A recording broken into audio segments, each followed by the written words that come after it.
咁我哋之前咧就話咗一部分嘅零件喺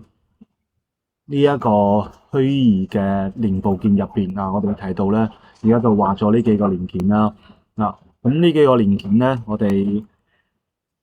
雖然未話完，但係咧我哋都有一個示範嘅作用。咁嚟緊咧，我哋教一教大家如何將呢個虛擬零件咧就保存出嚟啊。咁啊，因為呢個虛擬零件咧，佢係喺呢一個裝配體入邊嘅。平時咧，我哋要開呢個裝配體咧，先可以睇到呢個虛擬零件。咁我哋平時係我哋做其他設計嘅時候咧，會將呢個虛擬零件咧就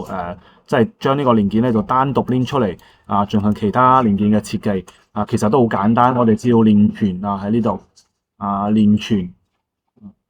新檔，連存新檔咧要兩個唔同嘅選項嘅。一個咧，如果係呢度連存嘅話，咁佢新嘅你連存出嚟嘅零件咧，都喺之前嗰個裝配體入邊啊。咁即係相當於係一個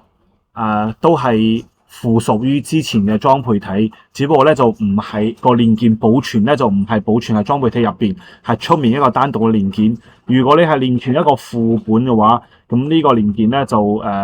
係同之前嘅裝配體咧係完全冇關嘅，係一個完全獨立嘅一個零件啦。咁我哋而家咧係先連存為先啊，因為我哋仲要話其他一啲小嘅一啲即係元件，所以我哋連存。咁啊連存咧，我哋可以將佢連存喺一個另外一個位置啊。咁我哋唔好用後面呢一啲 K230單一零件啊簡化啊咁樣啊，我哋保存啊。好啦，連存之後咧，大家見到咧佢個名咧就變成單一零件啊，然後咧我哋再翻返去啱啱嘅裝配體入邊啊，就可以見到咧佢呢個零件嘅名咧已經變成單一零件簡化，然後咧係我哋嘅啊啱啱保存嘅呢一個位置啊，單一零件簡化呢一度咧就多咗呢一個零部件啦。咁啊之後咧，我哋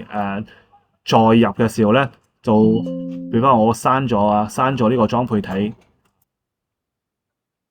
啊，然後就刪咗呢一個單一零件啊。咁我哋就可以單獨開呢一個零件啊，呢個零件咧都可以單獨做嘅。我哋之後再做其他設計嘅一個